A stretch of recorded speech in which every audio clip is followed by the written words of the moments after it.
Hey, 2 o'clock. Yes. Countdown on the last day.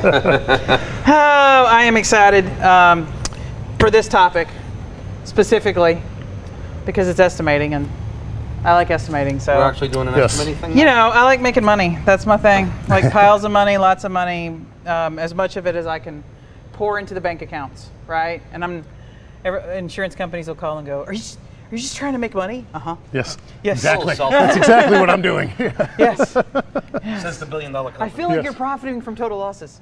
Yes. Yeah. That's part of the business. Yes. So in this section, what we're going to do is combine a couple of things. We're going to talk about cheat codes for estimating. And the reason I decided to name it that is, well, I have 2 teenage boys, and all I ever hear about is gaming and cheat codes and upgrade packs. And apparently, you don't have to be good at the game. You can just buy extra things, and you move up levels and get, you know, undiable characters or whatever else they got going on. So I thought I'd name it estimating cheat codes. And Larry and I talk about this all the time, and in fact, it came up on an audit we've done this year.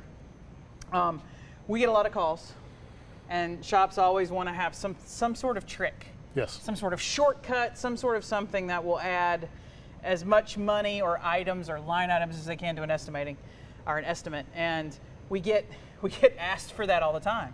Well, we typically for years and years and years didn't.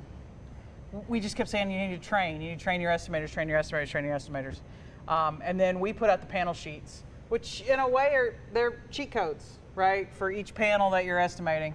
But we wanted to talk about them a little bit today, not just because, you know, the panel sheets are there and they're a tool, but Larry, what happens when you don't understand the tool? It gets wasted, it gets dust, nobody uses it, used incorrectly, it breaks, it becomes obsolete, and people just don't want to use it. Resistance welder, an older dent puller, some other smaller welder you bought for some reason in the shop, or even a porta power to a certain extent that people don't use anymore. I can't tell you the countless amount of times over the years I've made booklets, made handout, but a thick handout of all the PowerPoint display. And I'll go to a shop and say, hey, let's pull out that one from the class. I just want a quick reference something so I don't have to look on my little cell phone. I have this big, and it takes them 20 minutes, a half hour to find it because it's buried on something. So why did you even take the class? and it's funny sometimes what happens. And obviously these aren't going to break and, you know, fall apart, but there's no maintenance to them either, except maybe cleaning them off. But dust is going to build up, and if you don't use them, it's just going to clutter up your desk for no reason. So it's not only learning the system, not only getting the product or the materials, it's now applying what you learned, utilizing the tool that you were either given or purchased. Otherwise, I mean, if you leave your car alone and don't drive it for 8-9 months, you're going to come back and the battery's going to be dead. Why? A parasitic load's going to suck all the energy out of the battery, and the battery's going to wind down. I'm talking a regular gasoline car. An electric car could be even worse for that, leaving it alone. So, you know, it could happen whatever, but you leave your cell phone alone for a few days, it's dead. Right. So, you know, not dings like crazy, right? Things not utilizing your stuff that you paid for them, why take it in the first place? Well, you took it because you wanted to be more efficient, make more money, or some combination of 3 or 4 different things. You want to be more hands-off boss, so I bought this product. How many guys buy computer systems? Oh yeah. You know, for this stuff. Well, I think somebody said it the other day on one of the shows. How many apps do you have on your phone that nobody uses? I said that. So here's the issue with cheat codes and estimating. So I think the greater demand that we're seeing right now, while everybody's asking for something that's going to make this process simple but profitable, those two things don't go very well together, is mostly because we've got some turnover taking in the industry. We've got a lot of very young estimators in the industry. And then on the other side of the fence, when we go to the bill payers, well, we got a lot of turnover and training issues there. And so everyone's looking for something to try to find more time. Here are the 2 major problems when we start thinking about cheat codes and systems. Because I know, Larry, you get a lot of calls, people going, hey, I just want your parts code table. If I could just upload your parts code table into my estimating system, that would fix it all. And what we find, 2 things. One, you start clicking things, or your estimators start clicking things that they don't understand, but they were told it's supposed to be on the estimate. Yeah. They can't support it. As they click it, and it adds to the estimate, and you send it up to a bill payer, that may or may not be translating into the back of your shop. which means it may or may not be getting done. Now, Larry, what happens when I have something on my estimate, but my technician doesn't perform it in the repair? You have a case of consumer fraud going on where you charge for something you didn't. Listen, even if you do something that can be proven you did it and you didn't put it on the estimate, that's also consumer fraud in many jurisdictions. So you got to make sure that you have whatever I did, I'm putting it down. I back it up sometimes with photography stuff that maybe just is internal, or somebody with a checklist to say I did do this, so I know I have to charge for it and stuff like that. And that point and click thing, I've seen bumper covers repaired, replaced, repaired and replaced, and there's corrosion protection, weld through primer, and weld blanket set up, and I'm like, yeah, but what we the didn't heck kind of bumper cover did you replace? What kind of plastic it was is a that? 1970s Chevelle, and it was a chrome bumper that they welded. So technically, you'd be right there. But now with plastic bumper covers or flex additive for change a hood. Yeah. Come on, guys, let's think about it for a second. Trying to do this upside down. I'll pop one of these out. But if I go through the core replacement, these are what we did when we made our cheat sheets. Is we took a little bit of Mike Anderson's survey. We went back and did the who pays for what, and we wanted to find items that not in a bad way, but even DRP shops were getting paid for. Yep. So these should be low-hanging fruit, low friction items. Put them on your estimate, and they're there. But at the end of the day, if you're not doing these, you can't charge for them. That's it. So I may train an estimator for all the things that are not included, but then I have to have that process where the technician in the back learns that he has to do these things. Yeah. Because the last thing you want to do is start charging for something you're not doing, Right. and then one of those people that now have badges, which I find really weird, when those insurance investigators show up with their little fake badges and want to visit you, it's a problem, right? So that's one thing about a cheat sheet. If you don't understand it, if you just as a shop owner, or you're one of the estimators and you're trying to find ways to increase your ROs, increase your net profit, and you start thinking, I need to find more lines to add to my estimates. That may cause some problems if you don't truly understand what's going on there and have a talk through. I don't know how to explain what you're doing. That's it. If you can't support the lines you're putting on your estimate, you're just creating yourself more busy work. That's really all you're doing. You went from being an estimator to being Stephen King, because now you're writing fiction. Yeah. Well, and that's number two. The big issue that we find when we start thinking about cheat codes and part code tables and a lot of things is that if the estimators writing these estimates, so if I come up and I lay this down today in front of my estimators, and I expect next time you write a bedside panel to have all those of items the stuff's on on the there. estimate. Yeah. Well, if the estimator just clicks and adds and does it, and let's even say I get lucky and my tech does it all as well, but if the estimator doesn't understand the reasoning behind each line and can debate and negotiate that, then as soon as they meet resistance, well, they'll take it off the estimate and fold, and then it's another, like you said, Larry, it's another unusable tool gathering dust in the shop. Right. Yep. So when we think about cheat codes, everybody's out there selling something right now. I mean, I'm selling something. I've got the panel sheets. There's paint companies that have solutions. Yes. There's other consultants that have solutions, and there's nothing necessarily wrong with their solutions unless the shop's ready. So if the shop isn't ready for it, if the estimators aren't ready for it, there's no magic bullet. There's no unicorn that's just automatically going to increase the amount of your estimate. Just increase sales. Yeah, it did. You did a great job. Just went through the roof. Yeah, your new job's Vanna. Your new name's That's what I was going to say. Vanna Montanez. Yeah, Vanna Montanez. Oh. What a horrendous looking He's going to have that as It's coming. Yeah, I'm a little. I'm gonna digest that one in for a minute, Derek. Hold on a minute. All right. So, I might use that name now when I join the fourth grader little girls softball league and become the world champion home run hitter. There you go. That's right, right? So what I tell every shop to do now when you're thinking about cheat codes and things that you want to add, sit down and have a meeting with the estimators, all of them. And if you're the only estimator, that's great. You only have to have a meeting with yourself. It makes dinner a whole lot less cheaper. Yes, a lot cheaper. A lot cheaper. But sit down and have a meeting and think through maybe 15 or 20 things that you want to consistently get paid for. Yeah. It may be a material, maybe it's a seam sealer, maybe it's adhesive, maybe it's additional labor rates for washing cars or doing whatever. But pick 10 things that you want to consistently get paid for and communicate that across the board. When you master those things, you're ready to go on to something else. Yeah, pick another 15 items or so. Yeah, and if you're not sure where you want to start, the panel sheets will give you a great start to that. But even those, you still need to sit down with your estimators when they come in and go, do we all understand every line on here? If we have any questions about why this is or isn't included, Can we look up the answer? If we can't look up the answer, do I need to call Kristen and Larry and get an explanation? But you want to make sure everyone, as I like to say, is singing from the same hymnal on that, so to speak. And if you don't get a tool from somebody, well, you can always make your own and get your shop moving forward. But it's so much better to buy one of our tools right here, right now. Oh, it is. It is. Please click below. We've put all the thought into it. last. It makes it easy, right? But that's one of the things that I did want to make sure that we covered when it comes to cheat codes, because I get asked for it all the time, and I have to sit down and go, I could send you my list today, and your list, and I think it's like 1,000 manual entries in your parts code table.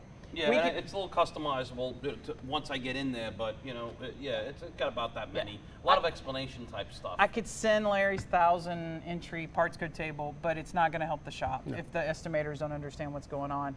Now, that said, we often talk about it's one thing for me to write the proper sheet in the shop. It's a completely different thing to get it paid for. Yes. And then to negotiate with a third-party bill payer. Well, and that's why you're here. Yeah. Right? So you've got 2 tools. Yes. That we want to make sure every shop's aware of. You got one tool I really like. You got one tool I tolerate. Right? That's a great way of putting it. That's I like that. Yeah. Hey. It's kind of like my kid's hair right now. I'm tolerating it. I'm not a big fan of the mullet, but I'm tolerating it right now.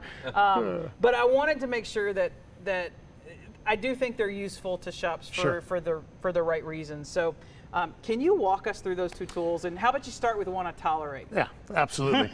So, when we started Crytek and started building the tools, we were looking at inefficiencies. I mean, shops, let's be real, have a lot of inefficiencies. Well, like we said earlier, Yeah. we're efficient at being inefficient. Absolutely. Yeah. And although shops spend all day long writing estimates based on labor hours, time, if you will, they don't know how to equate it the opposite direction, where your wasted time is also affecting your profit margins.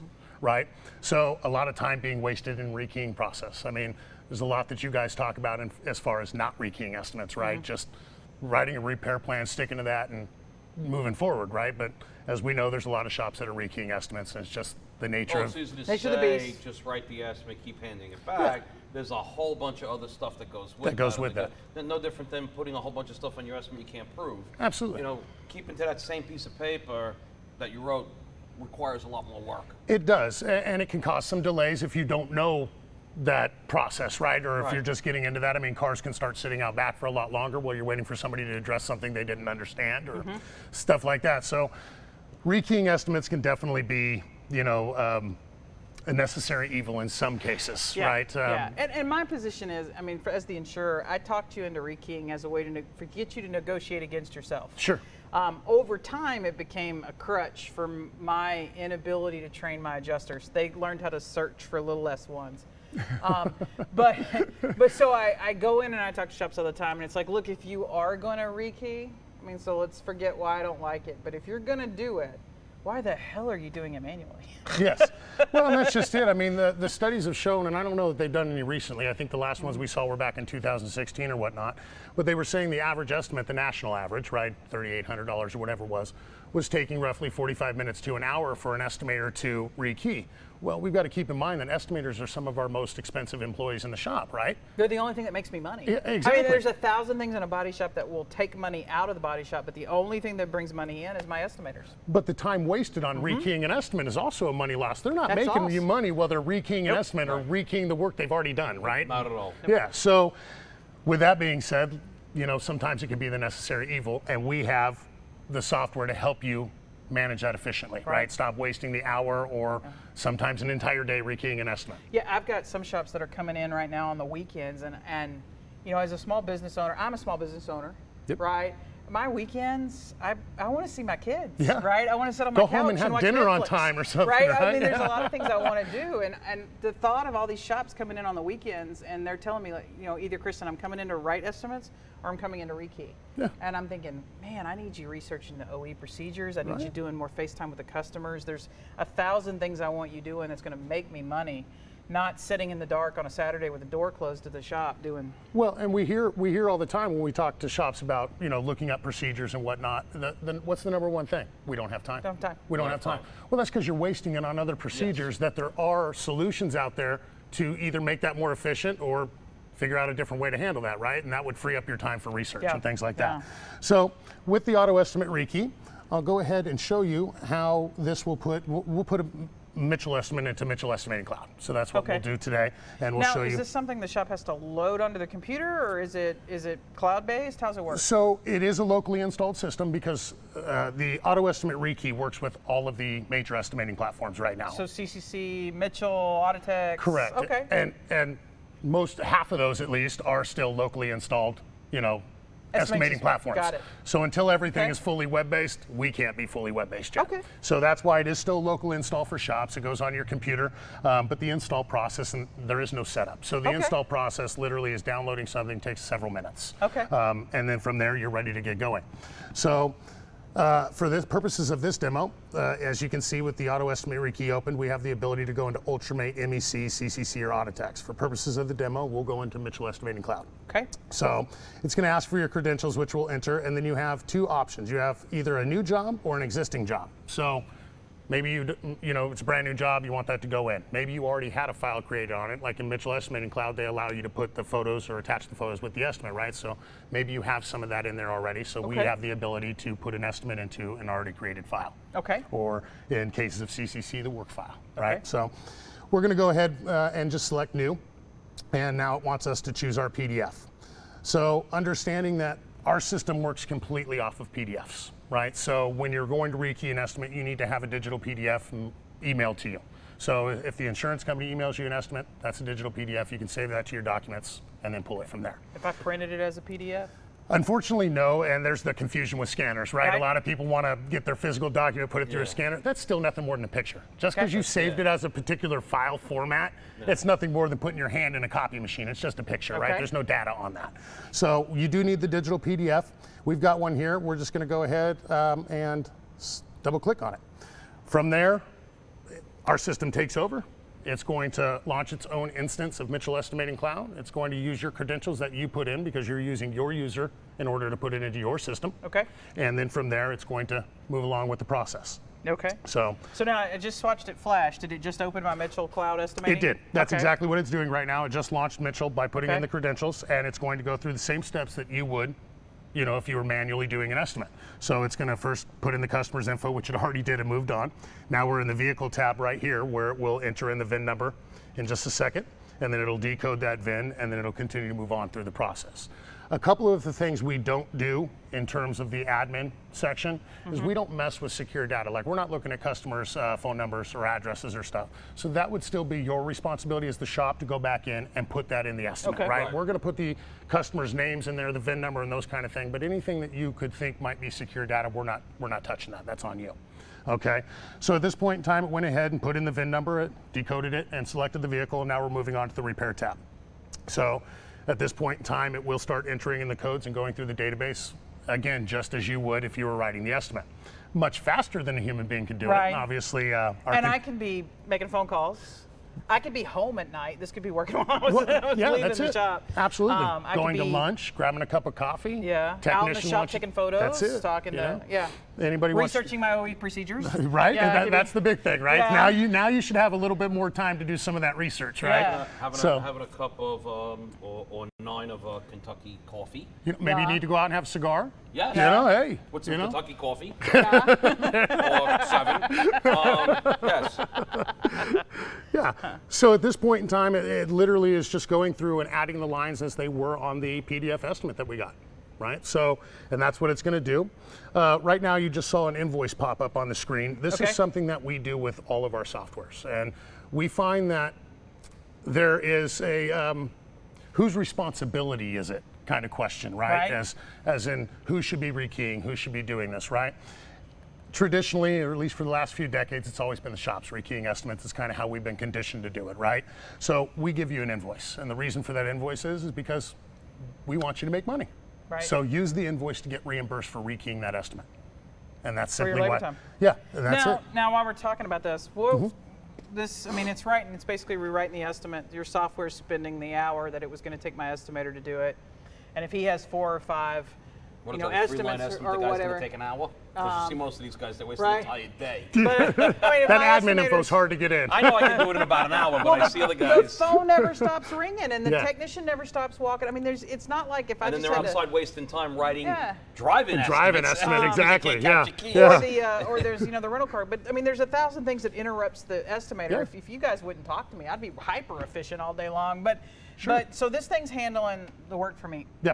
Just what's it cost? I mean, it's got to be what, like $300-400 a month? $99 a month unlimited. $99 a month Whether you run Rekey 5 per estimates. rooftop or per estimator? Per rooftop. Per So rooftop. we do have an additional user charge. So if you do have an additional workstations, this system, ideally because of how quick it can be and how efficient it can be, we have a lot of shops that just keep it on one workstation. Well, so like if I had an administrative assistant or somebody that I could put a file folder on their desk and drop off, and their job would be today to put those 5 things in the system and get them rekeyed. Absolutely. That's $99 a month. I have a video of my 9-year-old daughter rekeying an estimate. If I fix 200, I do 200, If she can do it, anybody can. You know what I'm saying? 220 So- cars a month. I Yeah. do 220 cars a month. How much? $99. $99 a month. All right. What part of 99 don't you understand? The 9? Hey, the even 9. if every one of those 200 cars had 5 supplements on them, and you're going to rekey the supplements as well. Guess how much that is? $99. $99. I What am- part of 99? I got shoes on. Yeah, you got shoes on. Just- And they're not rocks either. No. My God. No, they're real No, shoes. they're real shoes. Real She even shoes. figured out that folding over thing with that. You do this and the boat tie, thing. yeah, the that You tie. make tie. the thing. bunny ears, and then the bunny chases itself around the. I I That'd be tried to zip-ups. teach my daughter that. I couldn't remember the bunny thing. I couldn't do it. So, I mean, to me, to spend. I mean, if I had to think about an employee to do it, so if you have each estimator and they're doing at least four of these a week, and you had to hire an employee for that, you're not going to get that employee for $99 a month. well, if you notice, the estimate closed out and the auto estimate rekey popped back open. That means it completed the estimate. It's done. Now, if we look at it, it'll tell you the time lapsed on this was 4 minutes and 36 seconds. So a $7,000 estimate we just rekeyed into our Mitchell estimating system in 4 minutes and 37 seconds. Yeah. So the efficiency factor changes a little bit when Yeah. you start. I mean, utilizing some of I'm this not, stuff. like I said, I'm not a fan of Rekey just because I know why it was started and the intentions of the insurer. And then I know the psychology that plays with the adjuster with a little less ones. But if you are a shop and you are going to rekey, to do it manually is dumb. Yes. Is that a polite, can I say that? Well, Without, the rekeying Well, is, it's not the smartest the thing. problem Yeah. is Put it that way. rekeying here is being dumb to do to begin with because you're never going to move forward. But if you're stuck there, Yeah. this is the dumbness of just rekeying. Down here is rekeying yourself. It's like galactically stupid Yes. to rekey yourself and sit there. So to lessen the pain of this stupidity of rekeying, I could almost say we're doing this with using your rekeying system because it's a 4 or 5 minute thing Yeah. that now, okay, it's stupid, but I made it less stupid. Yeah. Rekeying yourself makes it completely idiotic to do. Well, and that's the whole thing. motorcycle, stupid. Wearing a helmet, less stupid. Estimators will tell you. Yeah, estimators will tell you they're rekeying the estimate in order to make that process quicker, right? Yeah. Then why are you doing it manually? Right. If you're really doing this to make this process faster, then you need to use something that's automated as well. So, Yeah. and then really speed up the process, right? Yeah. So that's the tool you That's- have that I tolerate. yes, that you tolerate. Right. Now you have a tool that you have that I use in estimating because at the end of the day, like I said, it doesn't matter what I write if I can't get paid for it. And I'm negotiating with 2 people in the form of getting paid. One, the customer's got to give me buy-in. Yes. And then the bill payer has to agree to my version of how that vehicle needs to be fixed. And I've got to tell them a story. And that story sometimes is drastically different. I mean, they started with a $900 photo estimate, and I've written an $8,000 repair estimate. Absolutely. And that's overwhelming to the consumer as well because why is this so different? They don't understand what we're doing. And you can hand them a detailed line estimate, but all they're going to do is flip to the back page and look at the dollar amount. And that dollar amount doesn't tell a story because then as the insurer, I can spend that dollar amount difference any way that I want to do. So you came up with another product. Yes. What does that product do? So, obviously, with all the changes over the last few years, with a lot of shops not rekeying anymore, right, and going to the repair planning or the blueprinting, whatever we want to call it, actually taking the time and the research and spending, the time to write that accurate estimate. One of the most frustrating things is writing that $8,000 or $10,000 estimate, sending it off, and then getting a $5,000 estimate back. Like, why did I spend all my time doing this research just for you to not pay me? Right. Right? So, again, we've talked about the inefficiencies of rekeying. So we had to pivot during COVID because a lot of rekeying stopped, right? I mean, insurance companies weren't coming out to shops anymore. Right. Shops were writing them and sending off photos and hoping to get paid, and you had desk review people that were cutting your estimate in half and sending it back, so it was a whole different game. And a lot of that hasn't changed. It hasn't gone back. I don't know if it ever will. I think we're living in a new normal now, right? Right. So we came up with what we call the Audit Tool. And contrary to what some people may originally think based on the title, it's not another estimate scrubber. Okay, it's not, you know, something that's going to go through and show you what you missed. It's going to go through and show you what the insurance company missed. And what I mean by that is if you're a shop that is going to take the time to do the research and write your estimate, you shouldn't have to change that. You should be able to stick to your repair plan, obviously, because you're getting a customer's authorization on it too. And anytime you change that, you got to get it reauthorized, right? So it's efficient to write an accurate repair plan, get it authorized, and not have to change that regardless of what the insurance company's done. So what we've done with the Audit Tool today, and we'll show you a demo of that right now, is I have two estimates pulled up in front of us. Right now on the right-hand side, we have an estimate from a shop on a Jeep Wrangler, and they wrote this estimate for 95 lines and a total of... those are rookie numbers. Yeah. We gotta up those numbers. That's the next demo. So, Total. so based on this estimate, they wrote a total of 95 lines for about $4,600. It's the change in emblem. Yes, yes. They send that over to Geico, is the insurance company, with the photo documentation and what they needed. And the desk reviewer does their numbers, comes back with a 72-line estimate, or 73 lines, excuse me, for a total of about $3,250. All right. So probably closer than some, you know, are used to. But Larry at the didn't same, write that one. Yeah, but at the same time, we're still a good $1,500 off, right? Yeah. So what are your options? Rekey. Yeah. Do a supplement, go through with the highlighter, and waste even more time trying to figure out what the differences are, right? So what we did is we came up. And then one of the things I want to do, when I'm coaching shops, what I tell you is when that difference comes back, it's not your job to immediately just jump in there and resubmit another supplement, right? Because I've got to pause and I've got to call the customer and go, well, Ms. Smith, got the estimate back from Geico, and we've got about a $1,400 difference between them and us. And the first thing Ms. Smith is going to say was, well, what's the difference? Yeah. And then are we prepared to explain that in terms she can need? Because before I submit another supplement, Ms. Smith needs to say, okay, yeah, I agree, go ahead and resubmit that. Yeah. A lot of times we just take over and think that it's our job to make all these decisions for the customer and to just keep plugging away until we get what we want, and we forget. So when we talk about involve the customer, that's how you involve the customer. Yeah. But I gotta give Ms. Smith something she understands. Yes. So I've called This Ms. is the price, Smith. Miss Smith. Just a K. I'm sending it. Well, and I think we've talked about that a little bit too. When you're going over your estimate with Ms. Smith, all the S1s, the abbreviations and everything, they just don't. She's lost. Yeah. I mean, shoot, half of the people that are actually in the industry looking at these estimates are lost, right? Yes. Right. So And then specifically, like we've talked about all week, please remember, you are not dealing with like-minded people.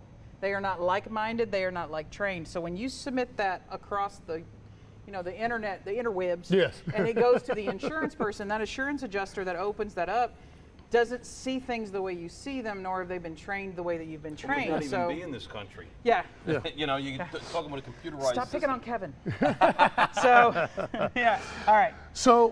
So in this instance, what we want to do is we want to use the audit tool to figure out what the differences are, right? Come up with a reconciliation report, or what I like to call a supplement summary report, because let's be real, when you're rekeying estimates and doing supplements, that's really all the insurance adjusters care about anyways, that supplement summary, right? The Right. thing that's going to show them what the differences are. They don't want to see everything you already agreed on. It would be pointless. So what we're going to do here is we're going to use the audit tool, and we're going to have it analyze both of these estimates and see what our differences are. So we choose PDFs here, again, just like the old other software. You need to have PDFs, right? So get your insurance estimate emailed to you, and then print a PDF out of your estimating system, CCC, okay? So at this point, it's asking for the insurance estimate first. So we're going to go ahead and select the Geico estimate here. And then it wants the CCC work file shop estimate. Question, go back for 1 second. Yes. When you said out of your CCC, Autotex and Mitchell, Sure. you said print the PDF or save as PDF? Either way actually Either way works. will work. Okay, Either way that's will what I work wanna because ask, both that's are why. digital. Yeah, Yeah. because I know it's in the digital's format, and I just want to make sure you didn't have to, because sometimes it gives you an option, save as PDF Yes. or print it, so I can do either one in my system. Yeah. But the insurance company has to email me, or the independent adjuster has to email me Yes. their digital file. Well, and the reason I usually say print to PDF is because every computer, as long as you're using a PC, has print to Microsoft PDF. Yeah. And that's good. Not everybody's saving settings are the same. You know, everybody's got different stuff on their computer. So that's the most universal way to do it. Okay. Now, so what our system has been designed to do is, again, compare two estimates. Now, there are discrepancies in those estimates. Sometimes we say one thing and the insurance company says a different, even though they mean the same thing. The verbiage is not the same. Exactly, sometimes. it's just not. So our system can't guess at what is the same, right? I mean, we need to know. So we've designed 2 steps for you to assure accuracy. The first one, after it's analyzed the 2 estimates that's popped up in front of us, is the step to allow the estimator at the shop to match up any line items that our system couldn't match up for whatever reason that may have been.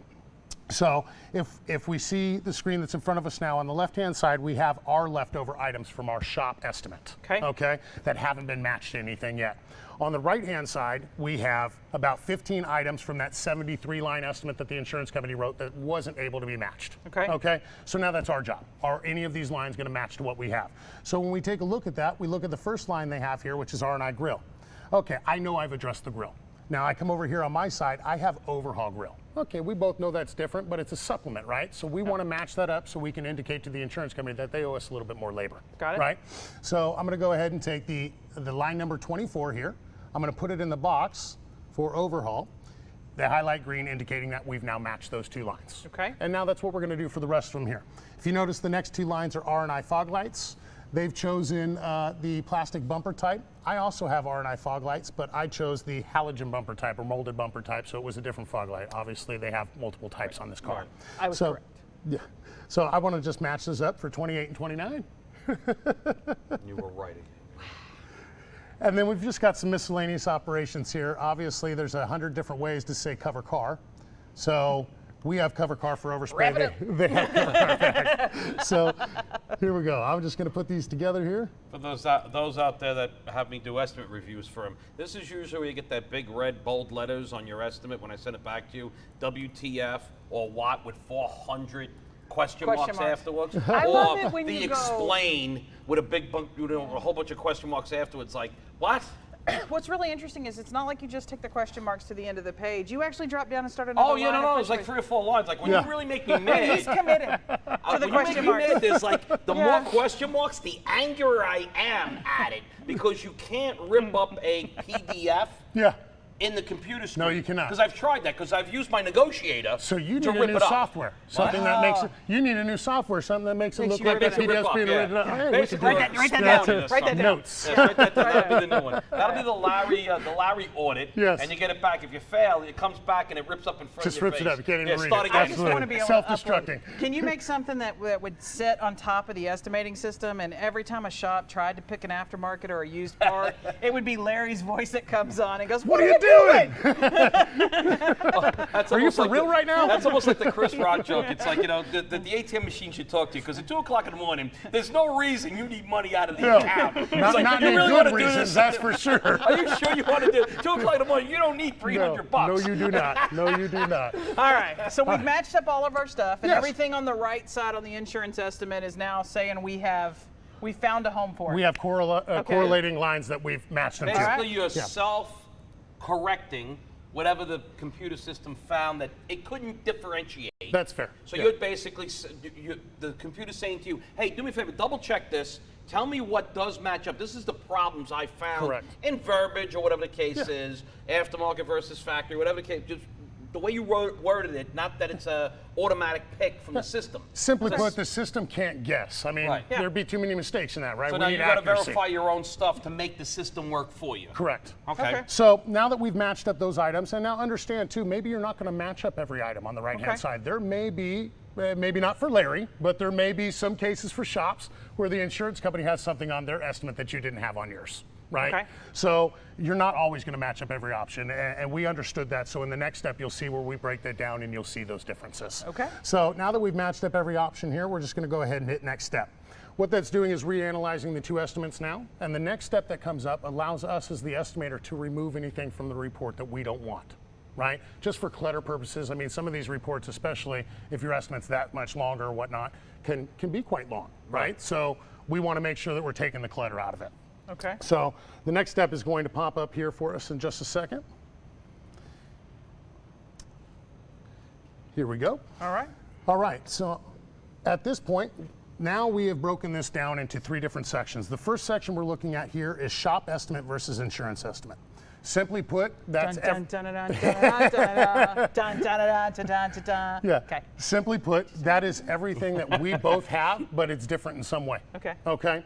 So if it's in green, that means you're being paid more than you asked for, overpaid, if you will. I guess overpaid's Overpaid. probably not a good term No, to use. It but happens. no such thing. no such thing. No, right? sometimes it No happens. such thing. So You know, you do get situations where somebody want to pay you $30 for something, accidentally hit an extra zero. It's 300, and you gotta rectify Yeah, that. You can't, absolutely. because it's stealing. Yes. Or it was supposed to be 3 hours for something, and they put 30 by accident. You know, that's an immediate red light. You gotta say, hey, wait a second, we gotta fix this. We got a problem. We got a problem. And even for this example, if we look at the first line here, we notice overhaul bumper.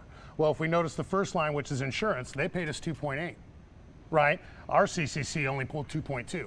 Obviously, again, there's probably 2 different bumpers on this vehicle, so 2 different overhaul times, right? But nonetheless, we both selected something And so different. everyone knows this is a CCC versus CCC. It's not like Yes. we have a different. Yeah, okay. It's not like we take a Mitchell and going against CCC. This Not is the same yet. system. Yeah, this right now is CCC and CCC. Right. So they should match, but obviously I want this to is clarify that indicating. to everyone, so that there's some sort of choosing difference here in the system, and that's why we have this 0.6 difference, right? Yes, correct. Yeah. So obviously, like you said earlier, we've got to rectify that, right? Right. So that's on the report, okay? But you'll notice, and that's in green because again, they're paying more than we asked Right. for. If you notice all these other ones that are in red here, these are PPIs, right? It's indicating like the bumper cover. We got our invoice in, we paid $410 for that bumper, right? They did not pay us that on their estimate. It was what they have, $342. So we've got a PPI and we need to get paid for that. We got to bump those numbers. Yeah. Yes. So as we scroll through this, you'll notice a lot of them are just PPIs. What? Let's see that. Okay. And then as we go through this, a good example of something that you might want to take off that's clutter, right here we've got a park lamp. We both have the part for $86.15 and the labor's included. However, that showed up on the report because the insurance has theirs listed as an aftermarket part. We have ours as OEM. So Okay. it's still showing up So you there. probably got a price match or something like that. Yeah. And, Yeah. okay, So- that you would delete because it's not really a supplement. It's not a problem. No, they paid us every Yeah. penny we needed for it, so there's no point in cluttering Right. the report with it. So what we can do at that point in time is just come over here. We put a check mark in the box to the left of it. It's highlighted in red and it's indicated it's been removed from the report now. Okay. So you won't have that involved in there at all. Okay. As we scroll through this even further, we have our next section that we'll come to, which is repair lines missing from shop estimate. What we just talked about a second ago, right? There is the chance that the insurance company may have something on their estimate that you don't have on yours. So this is a catch-all, if you will, right? How you want to address what those items are, again, that's going to be item specific, right? So Right. maybe it's not something you need, maybe it is and you forgot it and you need to go Or back maybe and add they it. maybe they put the scanning in vehicle diagnostics, and you put it in miscellaneous as a user input. That won't pick that up, right? And if you did, the step before you would have the ability to match Oh, that, yeah, but right, if you you didn't match it, Then that's match exactly it, what and would then it'll happen. pick it Yeah, up there. Okay, absolutely. Try to give them an example because I know this came up with nothing Yeah. in that section. Yeah. So, and then finally, the last section on the report, which is probably the most important, is all your line items that they didn't address at all, right? Everything missing from the insurance estimate. So this is all your supplement items. You're not going to want to remove any of those. So at this point, we're pretty much done. Okay. So what we're going to do here is hit next step, which just finalizes the report. That's going to pop up in front of us right now. You'll also notice that an invoice also pops up, just like the system before. Again, Okay. we believe in shops making money. Yeah. So we're going to give you an invoice to get reimbursed for the software that you're paying for in order to That you're reconcile these utilizing, files. Yeah, All right. right. So what does this one cost? $99 a month. $99 a month. That's it. And get this. If you are a shop for any reason whatsoever where you feel a need that you're going to need both softwares, we give you a break and we charge you $149 for both. Nice. Oh, you just gave it different numbers now. We had to learn in the 99. Yeah, Now hey. you added a 3-digit number. I kept the and- 9 at the end though, so it wouldn't get too confusing. Yeah, she's out of fingers and toes on this one. Yeah. Okay, that's fantastic. So I'll remove this invoice now so we can actually take a look at the audit report here, and I'll blow that up. And it's laid out very similar to the previous step, but it's a lot easier to read now. So as we go through here, you'll notice that again, it's very clear, you know, what's different on this estimate. You see very clear, they're paying 342, we need 410. We've got a lot of PPIs. Now here's what I like about this, and I use it so frequently when I'm meeting with customers also, whether it's a repair difference or whether it's an RTA, or it's a trial or a legal thing that we're preparing for. If I take a customer and they have the Geico estimate that was handed to them by the adjuster, and then I write my estimate, even if it's got all these little S1s, and I hand it to the customer, and I go, here's, we've got some differences. We're still $1,500 apart, and and we're gonna have to write a supplement and get more money. And then the Geico adjuster's going to call them and tell them a completely different story that, sure, we're apart, but it's going to probably tell them that our differences are labor rates and things that they don't owe or whatever. Shops being difficult. It is incredibly hard for a consumer that doesn't eat, sleep, and breathe this industry to understand the estimate that we provide them. So the estimate that comes out of the estimating system isn't necessarily consumer friendly. This audit report, if it's red, we got a problem. And that's what our differences are. And that's, the customer can just come in here and go, oh, I see I've got a $343 part difference, and I've got a 2-hour labor difference. Well, and I think even something that's easier than that is they still may not necessarily understand what the description of the part is, right? I mean, an example, right decal Wrangler. Most people will probably be able to guess that that's your Wrangler emblem on the side of your fender, right? But in some situations, they still don't know what that is, a fastener, a clip, right? But the point is they can still look here and go, yeah, but you only paid him $82.50 and we needed $90. Right. Why didn't you pay him that extra $5 if they were charged that? So that's really what it is. They didn't necessarily need to understand exactly what that part is, but they can understand where they're being shorted on it. And the customer, and when I call, I can go, look, $400 of it's in part, $400 of our $1,500 differences in parts, another $500 of our differences in labor. They're shorting, 5 hours of labor here and there. This report makes your job, because I've got to have consumer buy-in. If I don't have consumer buy-in, nothing else matters. You will always be a very weak negotiator if your customer is not your greatest supporter. Absolutely. So my ability to sit down with the customer and provide them a tool that visually lets them understand where the differences are, and then arms them for the discussion that they need to have with the insurer. Sure, I'll have a conversation with them, but ultimately the repair contract is between me and the consumer. Someone's got to pay me. It can be the consumer or the insurer, but somebody's going to pay me for that. So handing them a document that makes them go, oh, I get it. Now, flip side of that, I've got to talk to an appraiser who may be in their 3rd month on the job. Last week they were at Starbucks, and you were yelling at them over your Venti latte or whatever it was, right? What do you, Venti something? It's the soy. I think you said you like soy, right? I got a Venti. I go in, I go, extra large black coffee. Non-fat soy did you mean a Venti? Whatever, the biggest cup you got. Right. But they're not bad people. And I always tell people that a claims adjuster is the worst job I ever had in my life. Sure. Everyone hates you.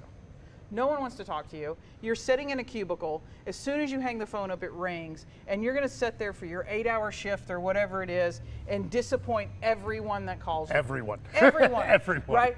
So when you get this big supplement, you're overwhelmed. We're assuming that the adjuster that's at the other end of this line, that just because they have an estimating system, they understand where that $1,500 difference is. Yes. They don't. And so if I can give them a tool that helps them go, oh, I understand now. I understand where this is off, and I'm seeing the things. It also lets me narrow in on the things that are negotiable or fixable. Yes. Because there are some things the adjuster can't fix over their pay grade, and there are some things that they can. Well, I'm not going to beat them up over the things they can't.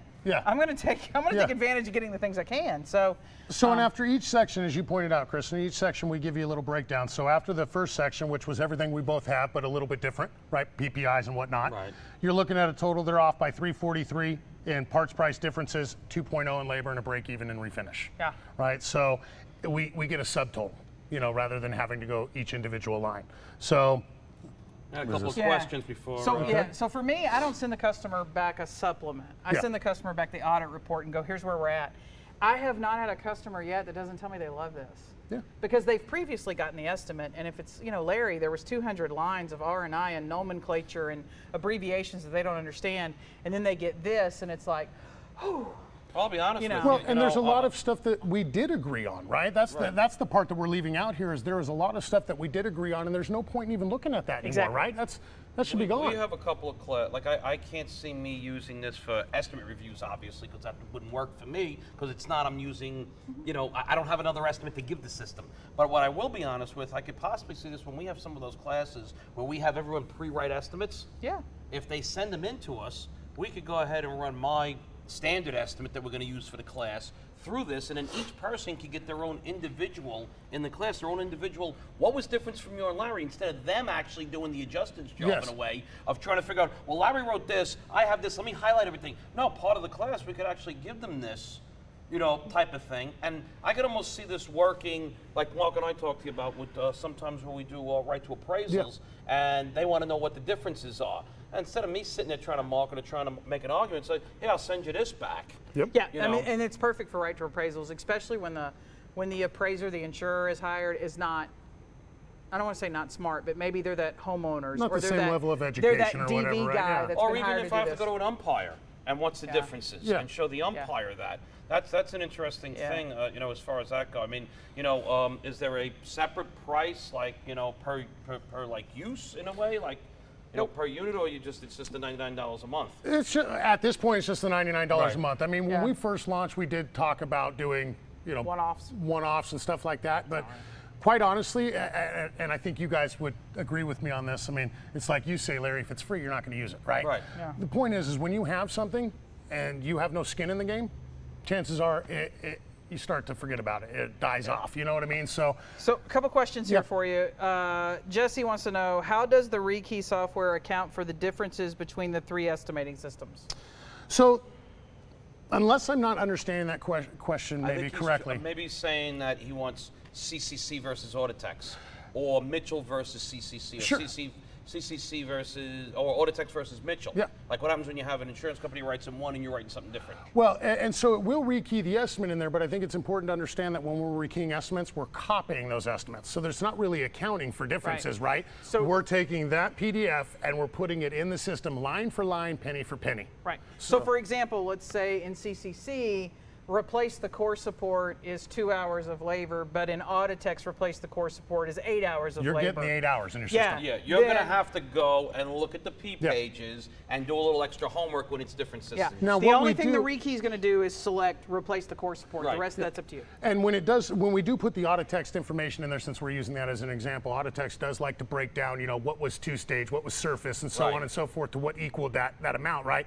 We give you those as actual line notes. Okay. So when it goes in there, that all information goes in your line notes. So when you are That's looking cool. at the 8 hours of the core support, you know what that 8 hours, just like you would if you were Okay. looking at the audit So text does the estimate. Rekey software show the difference when mechanical is or isn't added? So basically, the shop had R&I, the condenser at mechanical, Sure. but the insurer has it at a body labor. So the audit tool would show that because again, that's what we're looking for, The Rekey won't, discrepancies, right? right? The Rekey, again, it's important to It's just understand. gonna copy. If the insurance estimate has it at body, it's going in your system as As body. body. You're the estimator that needs to go in for a supplement and say, Right. no, that was mechanical. I'm And gonna that's put my when, M in when here. you do the rekey, I should lock it, now create a supplement, now go down and change the M, the D, the E, whatever I have, use a 1, 2, or 3. The same thing you'd have to do now manually Yes. doing it, right? It's still But your now you're only responsibility. doing a couple of little things, Yeah. not the entire. Exactly. Now you're 40, just going in 50, and changing 80, your 80 estimate. line estimate. Right. Yeah, we It's- rekeyed it for you. It's taken out that ability for you to have to, or that Yeah.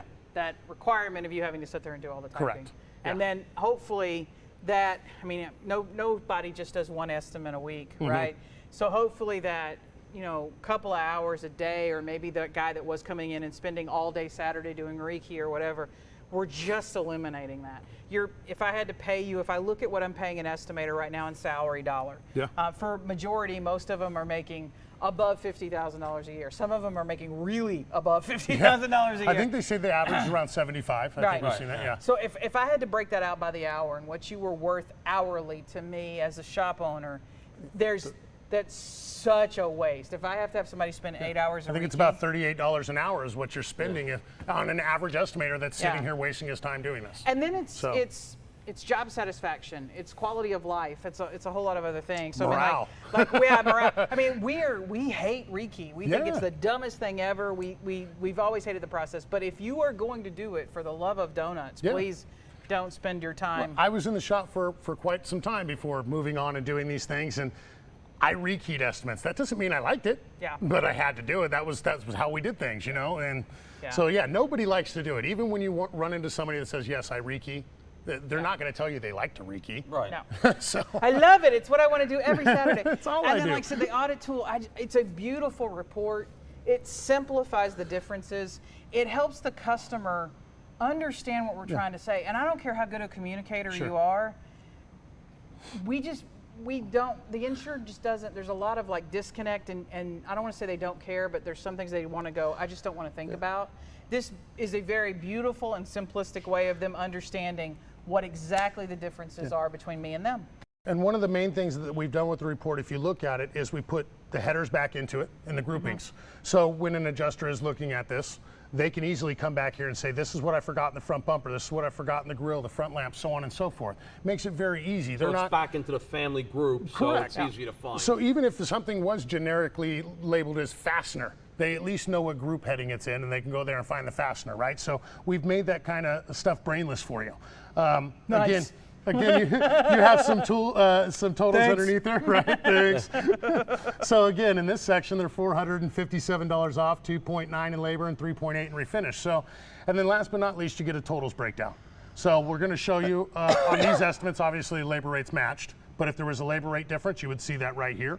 And then you see all the different differences in the different departments from parts to body labor and whatnot. And so you can see now that we're a total off of $1,348.90. Yeah. So obviously the demo took longer with us all talking around it, but you can get this done in a matter of 2 minutes, 90 seconds, something like that, you know. And like what I said to you earlier, Larry, there's a chance that your adjuster is not even going to get back in their car and off your lot before you can do this and hand them to them and say, hey, here's everything you forgot, right?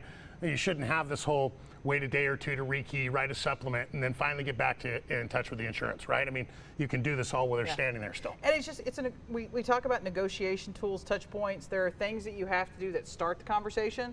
And then there are things that you have to start that conversation off that's not adversarial, right? I can't pick up the phone and as soon as the adjuster says hello, I go, let me tell you all the crap you missed. I mean, how long you been doing this? Like a week? I mean, you suck. You're a horrible estimator. That's not what you're supposed to do. I know that was the call you had like 10 minutes ago, but I can't start it that way. So I have to find that common ground and then I have to build them and move them or shape them or direct them to where I want to go.